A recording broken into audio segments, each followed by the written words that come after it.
আসসালামু আলাইকুম। Agro and horticulture ওয়ার্ল্ডে আপনাদেরকে স্বাগতম। আজকের আলোচনার বিষয় হচ্ছে বেগুন চাষের পদ্ধতি এবং বেগুন চাষের কৌশল। বাংলাদেশে সারা বছরই বেগুন চাষ করা সম্ভব এবং এছাড়া বাংলাদেশে একটি জনপ্রিয় সবজি বেগুন।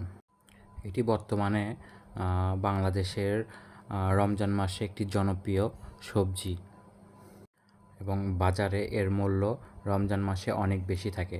তাই আমরা আগাম লাভজনক ব্যবসা করার জন্য এবং লাভজনক ফলন করার জন্য এই রমজান মাসটা বেছে নিব, যার ফলে কৃষক ভাইয়েরা অধিক ফসল করতে পারে এবং অধিক লাভবান হতে পারে। এগ্রো অ্যান্ড হর্টিকালচার ওয়ার্ল্ডের লক্ষ্যই হচ্ছে একজন কৃষক যাতে অধিক ফলন করতে পারে এবং ফলন দ্বারা বেশি বেশি লাভবান হতে পারে।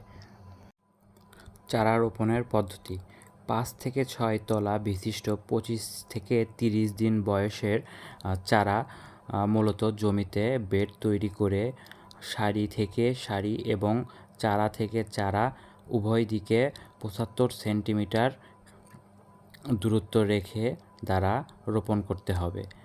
সেচ ও নিষ্কাশনের জন্য 2 বেডের মাঝখানে 40 সেন্টিমিটার এবং 16 ইঞ্চি প্রস্থ এবং 15 সেন্টিমিটার 6 ইঞ্চি গভীর নলা তৈরি করতে হবে।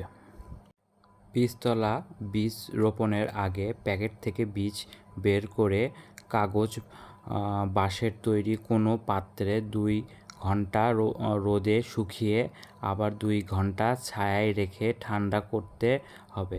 তারপর বীজ কমপক্ষে 12 ঘন্টা ভিজিয়ে পানিতে ঝরিয়ে নিন।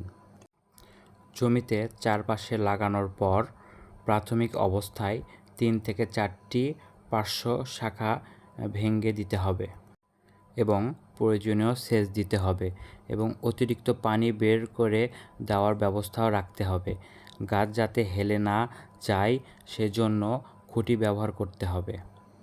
এবং সার প্রয়োগ: মাটির ধরন অনুযায়ী জৈব সার, টিএসপি, জিপসাম, দস্তা ও রোপণ শেষে চাষের সময় এবং চারা রোপণের 15 থেকে 20 দিন পর পর ইউরিয়া ও পটাশ সার ব্যবহার করতে হবে। এবং পোকা দমনের জন্য ডগা ও ফুল ছিদ্রকারী পোকা দমনের জন্য আক্রান্ত অংশ ধ্বংস করার জন্য এবং প্রয়োজনীয় অনুযায়ী কীটনাশক ব্যবহার করতে হবে এবং সঠিক নিয়মে সেচ ব্যবস্থা করতে হবে। তো আপনারা এইভাবে কাজ করলে দীর্ঘমেয়াদী ফলন করতে পারবেন, এছাড়াও অনেক লাভবান হতে পারবেন। এবং চারা রোপণের 2 থেকে 3 মাসের মধ্যেই বেগুন তোলা শুরু করতে হবে এবং আপনারা সঠিক বীজ দেখে শুনে ব্যবহার করবেন যাতে আপনাদের জার্মিনেশন ভালো হয়। আরও কোনো প্রশ্ন থাকলে আপনারা আমাদের হোয়াটসঅ্যাপ গ্রুপে অথবা ফেসবুক পেজে যোগাযোগ করতে পারবেন। আসসালামু আলাইকুম।